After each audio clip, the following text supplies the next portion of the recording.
আমি মনে করি আমার যতটুকু যোগ্যতা তার চাইতে বেশি তাদের ভালোবাসার কারণে আমাকে ভোটটা দিয়েছে। আলহামদুলিল্লাহ খুবই ভালো লাগার মতো একটা আয়োজন। রাজশাহী বিশ্ববিদ্যালয় সহ যে ৪টি বিশ্ববিদ্যালয়ে সম্প্রতি ছাত্র সংসদ নির্বাচন হয়েছে এবং এটা একটা ঐতিহাসিক ঘটনা বলে আমি মনে করি। এই ইতিহাসের সাক্ষী হতে পারা তো অনেক বড় গর্বের একটা বিষয়। আর সকলে মিলে আবার একটা গেট টুগেদার, এরকম একটা সংবর্ধনা, বাংলাদেশের এত বড় একটি ছাত্র সংগঠনের পক্ষ থেকে সংবর্ধনা, সবকিছু মিলিয়ে আলহামদুলিল্লাহ খুব ভালো লাগছে। দেখেন, আমি মনে করি যে ভোট পাওয়ার ক্ষেত্রে যেই ফিলোসফিটা কাজ করে সেটা হচ্ছে যে মানুষ আমাকে কতটুকু ভালোবাসলো। তো আমি নিজেকে যেভাবে উপস্থাপন করেছি, আমি সেই জায়গা থেকে সকলের ভালোবাসা কুড়িয়েছি আলহামদুলিল্লাহ, আল্লাহর রহমত।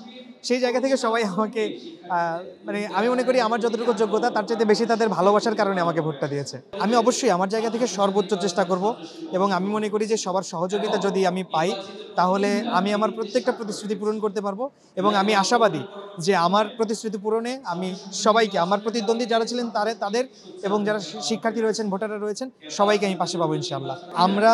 আমাদের নির্বাচন হয়েছে গত মাসের 17 তারিখে এবং আমরা শপথ গ্রহণ করেছি অক্টোবরের 26 তারিখে। তো সেই জায়গা থেকে আমরা মাত্র 10 দিন দূরে দাঁড়িয়ে আছি এবং আমাদের প্রথম কার্যনির্বাহী বৈঠক হয়েছে মাত্র 2-3 দিন আগে।